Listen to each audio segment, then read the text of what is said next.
Whether reason will prevail depends only partly upon us. We must hope and strive for the best. We must prepare for the worst. Welcome to Clearer Than Truth. Today's guest is Don Bentley, the best-selling thriller writer carrying the Mitch Rapp torch with his new prequel, Denied Access, which returns Rapp to his early assassin days and picks up right after Kill Shot, in a high-stakes shutdown with Russian intelligence and a CIA in crisis. Before we jump into our interview, let's take a look at the news of today. Protests in Europe erupted after Israel intercepted a Gaza-bound aid flotilla this week, with large demonstrations and strikes reported in Italy across multiple EU capitals as tensions over the Gaza war spill into the streets. In the UK, authorities say the deadly attack outside a Manchester synagogue was terrorism, as leaders condemned the violence and investigators detail how the assailant was stopped from entering the building during Yom Kippur. With that, let's jump into our interview with Don Bentley. Don, thanks for joining us. Yeah, thanks for having me, Nathan. So, for new listeners, what's the clearest spoiler-light way to place Denied Access in Rapp's timeline and emotional arc? Yeah, so the most dangerous question you can ask a writer is what their book's about, and you just watch them freeze up. I have a little bit of help with that in that Vince Flynn created this iconic character, Mitch Rapp, and he was one of the first writers to do that or write in this genre post-September 11th. And so you can see that very much in the body of work that he has written, in that his protagonist, Mitch Rapp, is a assassin for the CIA who is charged with carrying out his nation's vengeance in places that are very hard to reach, that he can go where other people can't and do what needs to be done when they can't. And so after Vince had written a number of books in this universe, he decided to go back and write Mitch's origin story.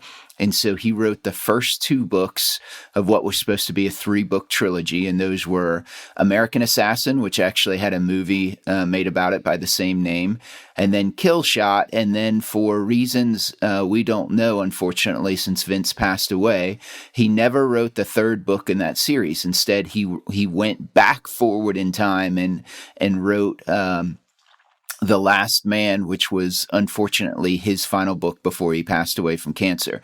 And so Mitch Rapp fans everywhere have always wondered what happened to Mitch. How did his origin story end?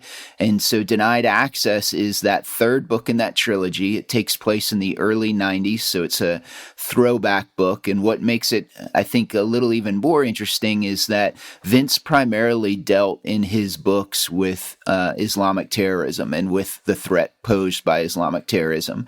And for Denied Access, it is very much a Cold War book. So you get to go back to kind of that espionage, Tinker Tailor Soldier Spy era and see what made Mitch Rapp, and also get to do it in the context of the history that was evolving at that time. Well, what drew you to the immediate post-Soviet environment in Moscow, and sort of that pressure cooker for a young Mitch Rapp? Why the Soviet Union? Why sort of the end of the Cold War? Yeah, great question. So with every book that you write, with every novel, you have to have something or find something that kind of lights your skin on fire as you're working on this book and say, what is it that's going to make this one different? What's interesting about it? What gives me that little tingle as a writer, and then hopefully gives a reader that same feeling? And so when I was looking at this book and kind of looking at the time period and realized it was early 90s and right around in the time that the Soviet Union fell and the KGB crumbled, there were some very interesting things going on in the intelligence world back then. So back in, I think it was 1986, which was about 5 years or so before this book takes place, there was a episode known as the Year of the Spy, and it was called that because there were so many Americans who had been arrested who were spying for the Soviet Union or other intelligence services. And so it spawned this big reflection, if you will, within the intelligence services to say, what's causing this? Have we been penetrated? Where is the genesis of this? And so you really had, at this point in time, the FBI and the CIA pointing fingers at each other and saying, hey, this is your fault. You know, it can't be within our organization. And what we came to figure out later is it was actually the problem was in both of their organizations. And so within the CIA, there was a person named Aldrich Ames, who was a mole who was giving crazy amounts of information to the KGB. And then in the FBI, there was a FBI special agent named Robert Hansen who was doing the same thing. And so the net effect of this is that by the early 90s, so many Russian assets, meaning Russian scientists or KGB officers who had been recruited to spy for the Americans, were being rolled up that Moscow station, which is the CIA station in Moscow, had convinced themselves that the Russians had some new technology that allowed them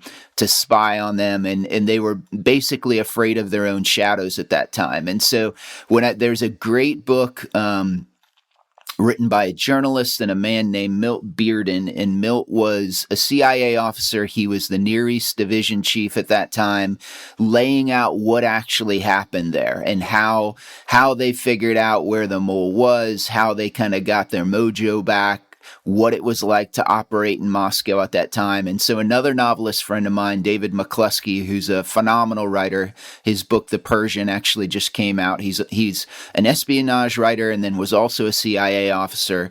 Doesn't he have a show himself right now? The Rest is Classified? Yeah, that's right. That's right. Yeah. I just started that. That's actually a fantastic show. He's really quite talented. He's a really funny guy and an extremely talented writer. And he introduced me to Milt, who's in his 80s right now. I got to spend a couple hours interviewing him. And so all that came together for the genesis of this book. And that's why it has that Cold War feel to it. Yeah, I want to come back to the book in a minute, but you bring up an interesting thing. You hit on the split between like the CIA and FBI. This was also a theme in the lead up to 9/11. Think the looming tower, right? The annexation versus the CIA, who didn't really think they were legit, or I guess vice versa. When your research and you're talking to people from the sort of Soviet era to the 9/11 era, how do they see each other? And do you think it's gotten better today? Do you think there's a better sharing of information, a better working relationship? And how does Mitch Rapp sort of fall within the world of both? Yeah. So full disclosure, I was an FBI special agent, so I'm a little biased as I give my answer to this. But I came into the Bureau post 9/11 after my Army career. Yeah. It was 2010. And so many of the changes proposed by the 9/11 Commission and the lessons learned from that had already been implemented.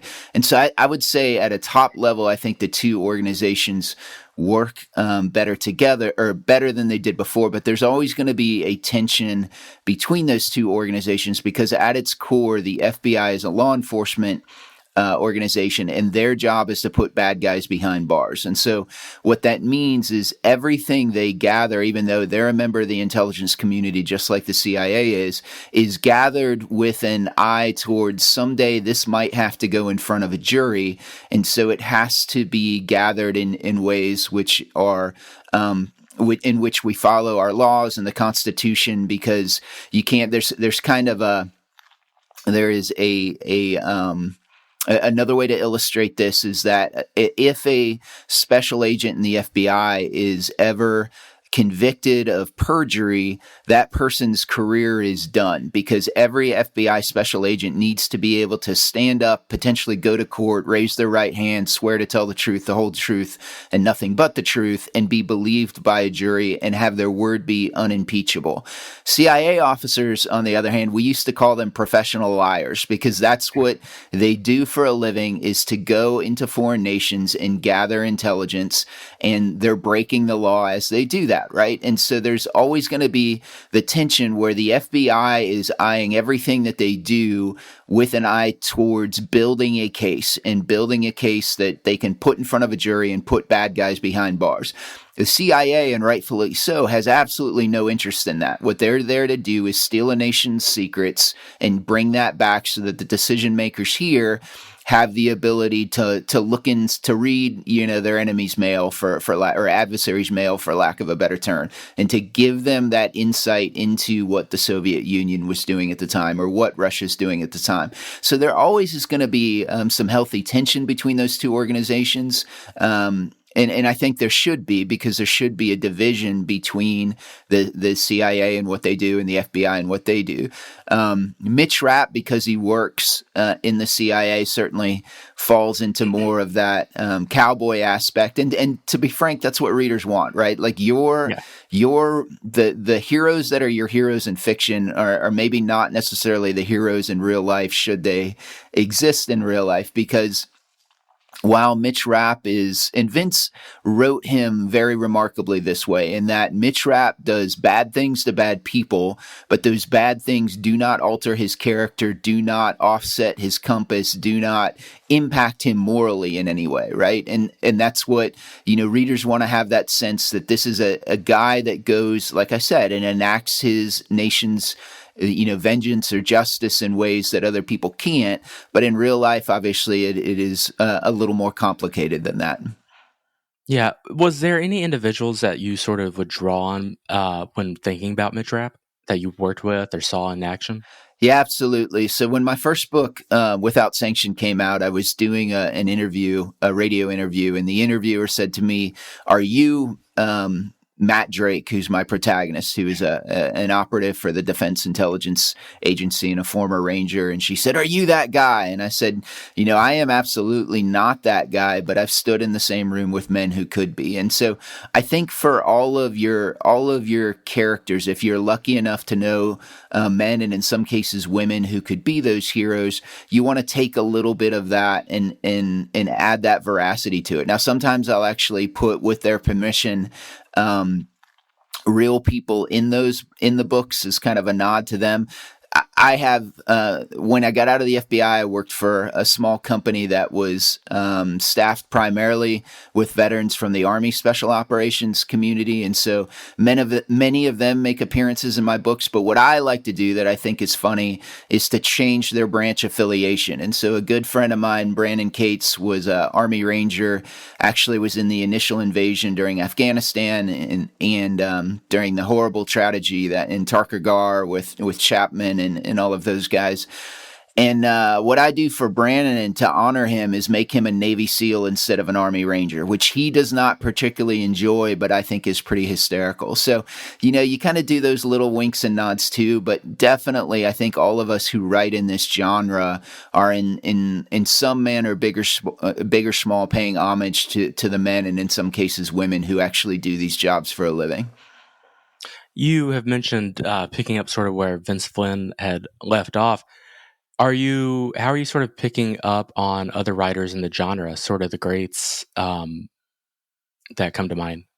Yeah, so in the bigger genre, obviously everybody knows Tom Clancy. I was a kid who grew up in the 80s, and so I think one of the first books I read in this broader military espionage fiction genre was Tom Clancy, and then Larry Bond and Harold Coyle and Dale Brown, all of these folks that kind of invented the military thriller genre. And then taking the mantle from them, like I said, is Vince Flynn and Brad Thor, and from the espionage perspective, Daniel Silva, who writes his fantastic Gabriel Allon series, and then kind of the generation ahead of me that are folks that I look to as kind of my big brothers, are like Mark Graney, whose Gray Man series is phenomenal, and Brad Taylor, who's another, not only a New York Times bestselling author, but actually is a Delta Force commando and a former Green Beret.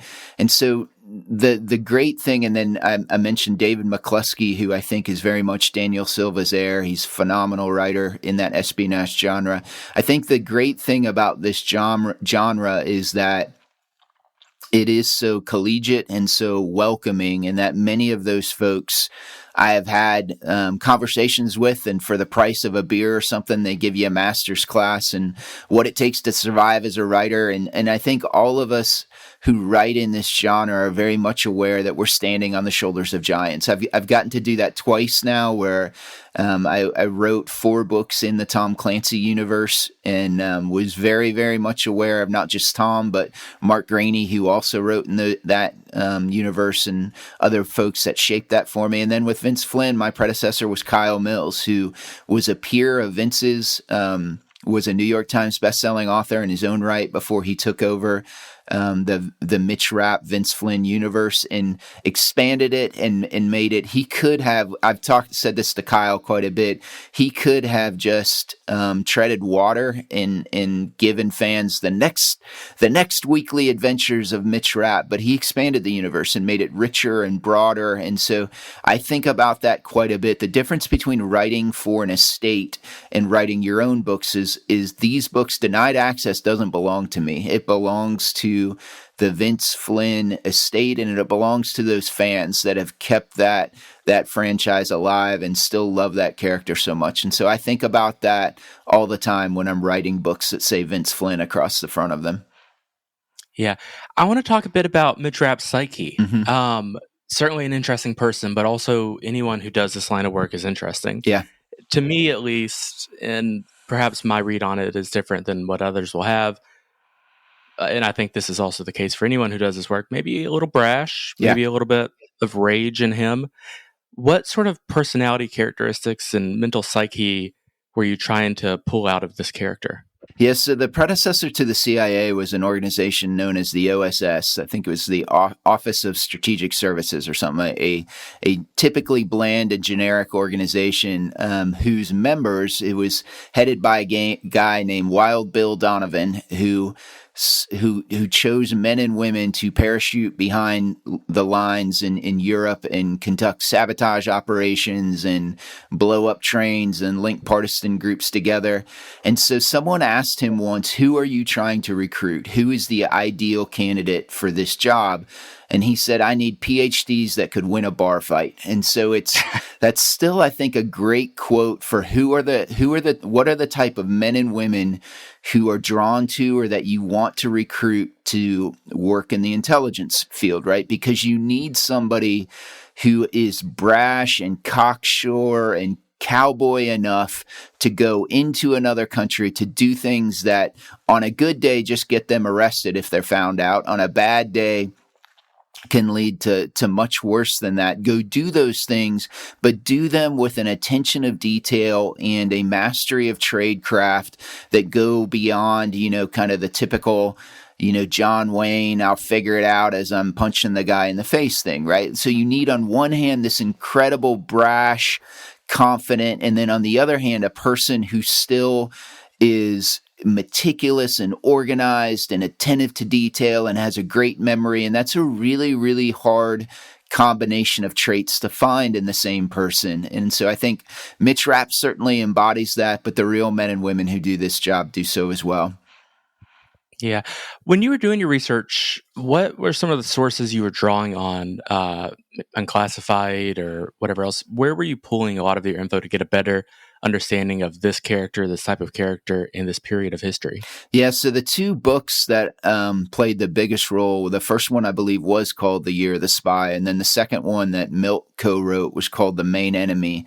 And then what typically happens with me, I'm an old school guy, and so I still use legal notepads and write down tons and tons of notes. And so you'll find things on that will lead to threads. And now with Google and everything, it's so easy to research and pull up articles and look at it. And so, another interesting aspect of the book is I wanted to show Vince was very left quite a few unpulled threads in his stories. And so when I would go through his books, I would just on my Kindle highlight things that he had talked about or one off but never resolved that I thought was interesting. And so one of the things that he talked about going back to the OSS was that the person in his series who is the director of the CIA for a good portion of it, a guy named Thomas Stanfield, was an OSS operative. And Vince kind of talks a little bit how Thomas was working with the OSS during World War II.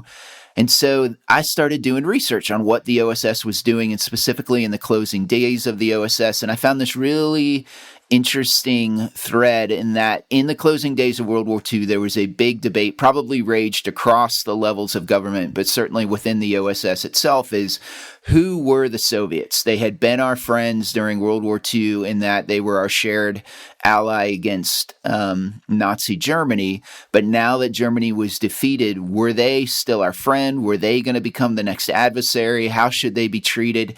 And so I thought that that would be a really interesting thing to portray. And so the opening pages of the book actually show Thomas Stanfield coming to that decision and choosing one way or another as he's in a Soviet sector in Berlin.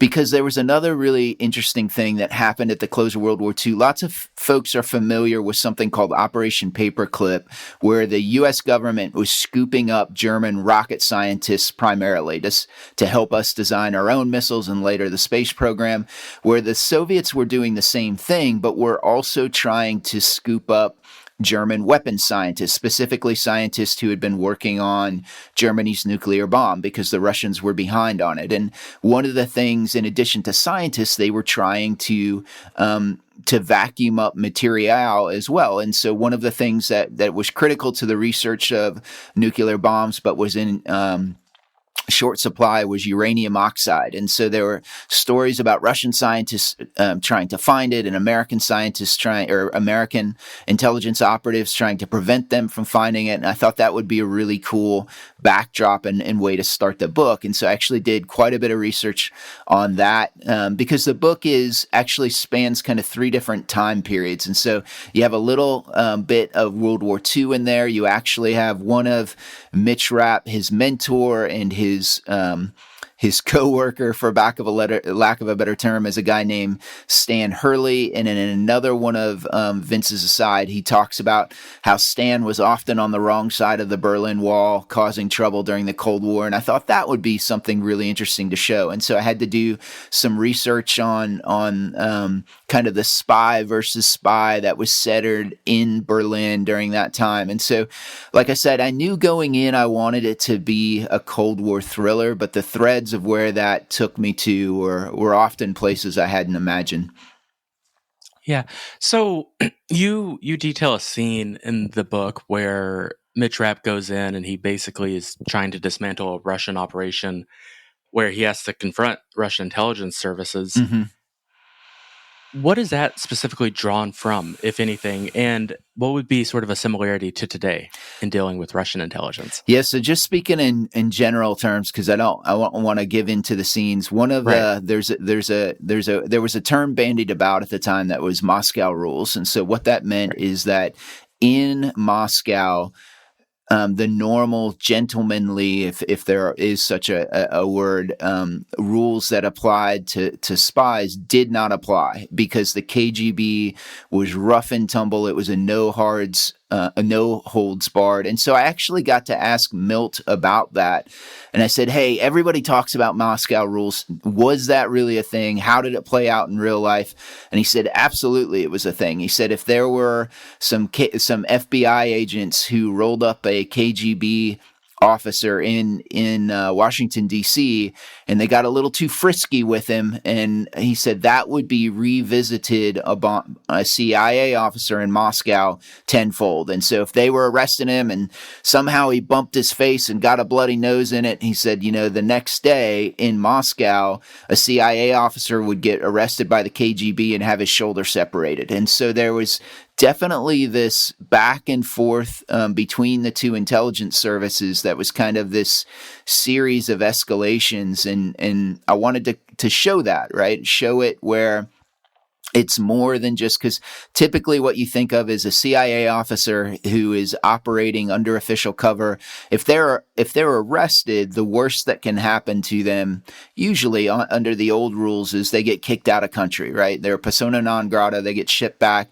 Well, under Moscow rules, sometimes that was different. You could get a little smack in the face or your shoulder separated or something like that. Or sometimes they would arrest Americans and hold them and do prisoner swaps for Russians and back and forth. And so I wanted to show the stakes and what it actually meant to be operating in that time. Yeah. I want to shift a bit from the book to just intelligence today and those who do the work. There's been a big concern over the past roughly 10 years that morale within the FBI and the intelligence agencies have been declining. This isn't really a political question, but, James Comey has now he looks like he could be going to prison. Sure. Do you worry as a former agent that morale in the agency is actually declining? I have a friend who's a current FBI special agent, and he always talks about the fact that, in his words, no one likes to go to Hoover, meaning the Hoover building in DC. Yeah. Do you worry that this is actually happening? And if so, is there a way for the agency morale to actually rebound? Yeah, so I don't want to speak to that because it's so front and center right now. What I will say at a higher level is that there is always a back and forth between the value of human intelligence, which takes case officers in the CIA to go and recruit spies, and whether that can be replaced by technology, whether that technology is satellites, whether that technology is signals intercept, whether it's something like that. And when you're in one of those lulls where we think technology gives us all the information, and so there's less of an emphasis on old school, what they call sticks and bricks, where you're out recruiting assets and where you're using case officers to get human intelligence. I think both in the FBI does that as well, but in a different venue. We would call them sources instead of assets.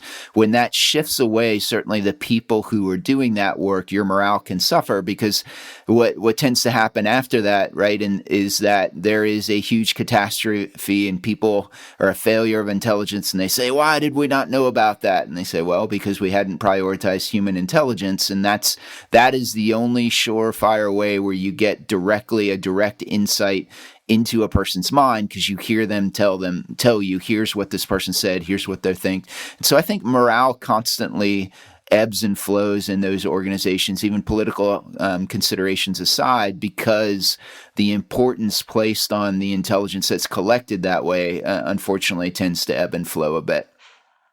Yeah.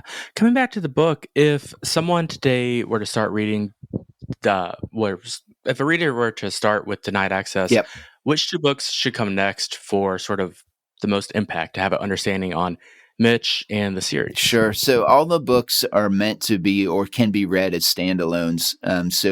If you are coming new to the Mitch Rapp universe, welcome, and you'll certainly get a look at him and an introduction to it in Denied Access. The next book in the chronological aspect of the Vince Flynn, Mitch Rapp world is Transfer of Power. And so that happens about 8 or 9 years later after Denied Access, and it kind of shows you when Denied Access takes place, Mitch Rapp is in his early 20s. When Transfer of Power takes place, he's in his early 30s. And so the rest of Vince's books kind of read chronologically from there. And so that's a great jumping off point too after you're done with Denied Access. Yeah. Wonderful. Well, Don, I don't want to belabor too much of your time, but this has been wonderful for our listeners. The book has been out for about 2 or 3 days. It came out this week. Where can they find it? Yeah, so anywhere books are sold. You can also go to my website, which is donbentley.books.com. It's just Bentley, and you can order it through that as well. But anywhere books are sold. Thanks again for joining this episode of Clearer Than Truth. Be sure to tune in next time.